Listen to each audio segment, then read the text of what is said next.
Hi YouTube, Sir Slob's back with another Yu-Gi-Oh deck profile. So today we're digging up another hidden arsenal archetype and have Gem-Knights on the playmat. I've been playing Gems since their hidden arsenal days. They've had on and off support over the years, and especially since they became a character deck in the Arc V series. So let's polish off that fusion summon and see if Gem-Knights can have an avalanche of success.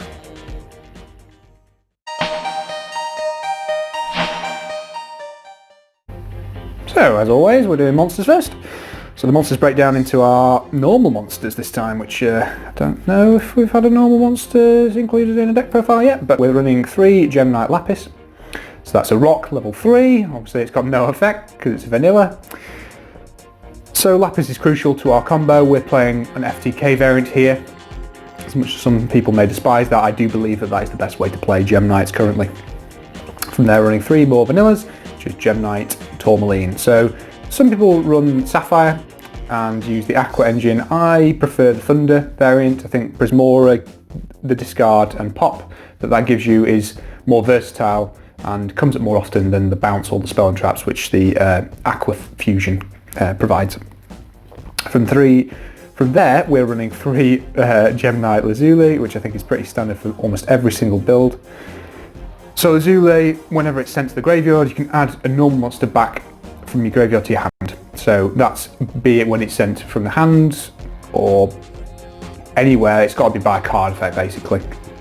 But the fact that it can be sent from the deck to the graveyard means that we can pluck resources back from the graveyard. And they're running 3 more Gem-Knight effect monsters in Gem-Knight Obsidian. So I'd say Obsidian is slightly less versatile, let's say, than Lazuli. If it's sent from the hand to the graveyard, you can target a level 4 or lower normal monster in your graveyard to special summon it. So it's great for the extension, and we need special summon monsters on board in order to do that sweet, sweet damage. So they're running an honorary Gem-Knight monster. Why? It's called Crystal Rose, I don't know. It's also got like Melodious support in this, but I mean, I don't think anyone really run it Melodious. But basically what you can do is you can send a Gem-Knight monster from your deck to your graveyard, and this becomes that monster's name, which is great because you can send Lazuli, claw back those normal resources from your graveyard. And then it's also got an effect, which is once per turn, where you can banish a fusion monster from your graveyard and special summon it, so that comes up quite a bit as well. That first effect, actually, the dump is not once per turn, so it's really good.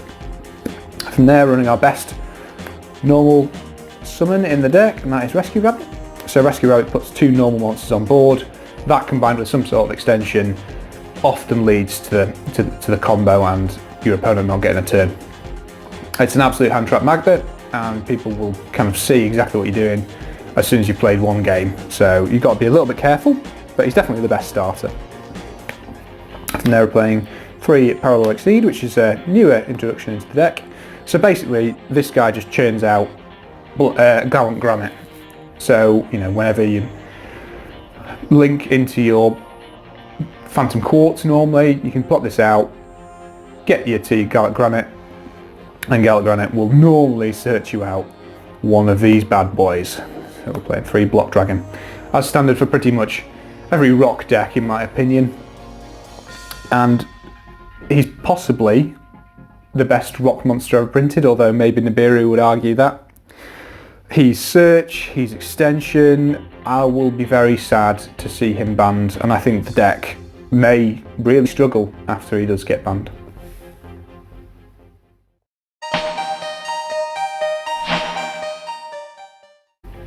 So we've excavated all the rock monsters from the profile. We'll dig on into the spells. So running 3 Gem-Knight Fusion. What Gem-Knight deck would be complete without it? I'd argue it's one of the best fusion spells ever printed. It's insane. It's not once per turn. It's got really generic requirements to add it back to your hand, and you can just use it over and over and over again. It's absolutely brilliant. It's absolutely crucial to almost everything that gems can ever do. From there, we're running 3 Pot of Desires, and I don't know, I'm an advocate for a 2-off Pot of Desires. Not because I think mathematically it's the best way to go, I just think that it gives you a bit more time, maybe, let's say. However, time is definitely not what Gem-Knights are going for. They want to hit as many resources as quickly as possible so your opponent doesn't get a go. And Pot of Desires gives you that. It can occasionally conflict with some of the other cards, like if you banish both your Parallel Exceed or something like that, but as you can see, we're running 3 ofs literally every single monster, so your odds of disrupting yourself with Pocket Desires is very, very small, and for the added consistency boosts, it's 100% worth playing. From there, running 3 Unexpected Dai. So Unexpected Dai can basically replace the Rescue Rabbit, so if you've got a Gem-Knight monster and an Unexpected Dai, that equates to a Rescue Rabbit. From there, because we've got to get our combos off, we're running 3 Called by the Graves. As per standard, I mean, there's only a few decks that are on my profile, on my channel, so to say, that don't have a 3 Called by the Graves. But here we're actually running 2 other disruptors. So we're running a Magical Midbreaker Field, which doesn't disrupt absolutely everything, but it stops targeting of your monsters. So that's Impermanence, Veiler, but it doesn't stop Ash, which is a little bit sad. And from there, we're also running the 1 Instant Fusion to go for the Millennium-eyes Restrict, which also kind of acts as a hand trap disruptor. So with that combined with, with these 3, and then your Pot of Desires, your odds are that you'll over 50% of the time, you'll see one of these hand trap disruptors, which means your opponent would have to have 2 hand traps in order to stop you, which is great. I think the downside for this is if you pull more of these disruptors in your opening hand, it can be a little bit bricky, but I think this is the way to go. We've got to get our combo off. We've got to get it off first turn. From there, running 1 Monster Reborn just as a extension / recovery. I think you could run Emancipator Signs. As you can see, I'm not running the Emancipator cards in the deck. To be honest, I think they're very good, but I couldn't find the space. And then the 1 Upstart Goblin for 39 card consistency.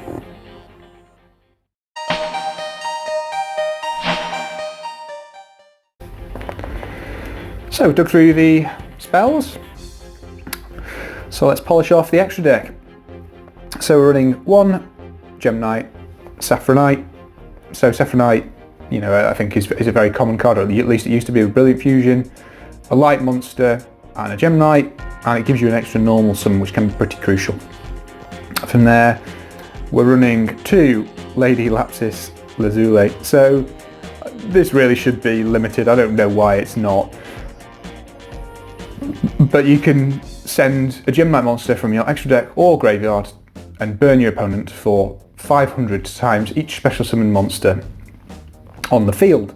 So what we're aiming to do is do 3,000, 3,000 and then a 2,000 damage. You can only summon Lady Lapis Lazuli once per turn, but Master Diamond effectively bypasses that restriction. From there, we're playing a couple of our other types. So we've got 1 Gem-Knight Prismaura and 1 Gem-Knight Zirconia. So Prismaura goes with Tourmaline, and sometimes it does come up that you kind of need that non-rock monster to go to Curious, because we're playing Curious, the Lightsworn domain. And I think Prismaura's discard effect to pop is also very good. I mean, obviously it doesn't come up going first, but neither does the Aqua fusion monster, so it's irrelevant. Zirconia, I'd love to run 2 of it, if I'm being honest. The space in this extra deck is super, super tight. But basically it's just a generic and it's super easy to summon. From there, we're playing 1 Gem-Knight Master Diamond, and you may notice that I'm not actually playing Lady Brilliant Diamond, and I was for a super long time, but I kind of realised that all it does is just put an extra rock in your grave, or an earth in your grave. Sometimes that does come up, but I really want to try and fit in some of the other options into the extra deck.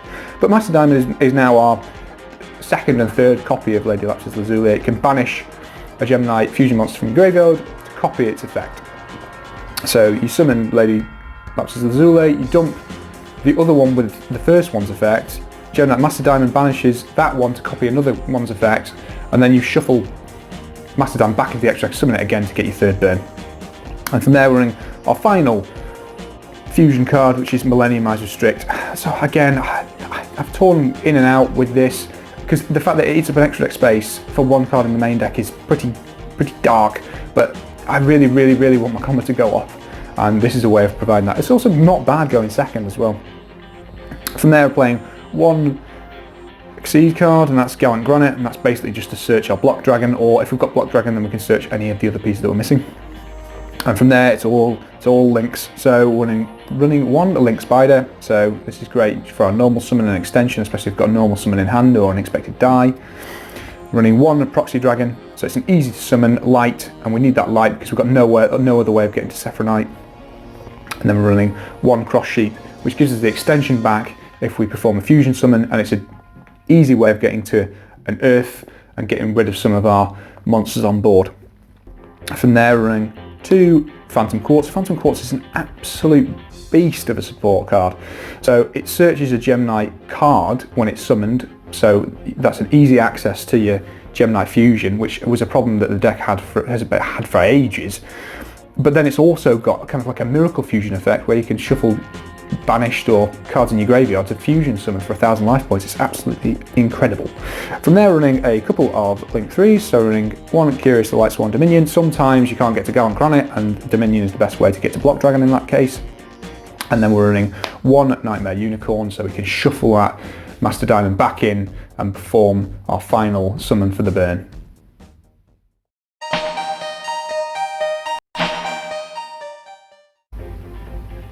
So, Gem-Knights are a sculpted FTK enabler who are always going to have the ability to steal games while Block Dragon is still in it. I'm not sure that I like that they have become this FTK monster, but solitaring the combo is interesting and difficult. I'm going to give Gems a 3 for relevance. They can and have topped in tournaments. Games 2 and 3 are definitely going to be an uphill battle, but I think these guys are always going to have some competitive relevance just because the FTK means that your opponent won't even get a go. As for fun factor, I am conflicted. So the combos are varied and interesting, however the outcome of the FTK is not something I'm so keen on. I'm much more of the opinion that a game should be interactive, and a first turn kill is anything but that. So I've gone middle ground again, and I'm going to go for a 3 for that too. So what really shines about these rocks is the price. For my estimation of about £100, you can build something that, if you win the dice roll and your opponent doesn't have any hand traps, you'll win before you can even have a go. So all in all, what do you think of the deck? Is this a diamond in the rough? Thanks for watching, and be sure to check out my channel for other Yu-Gi-Oh profiles.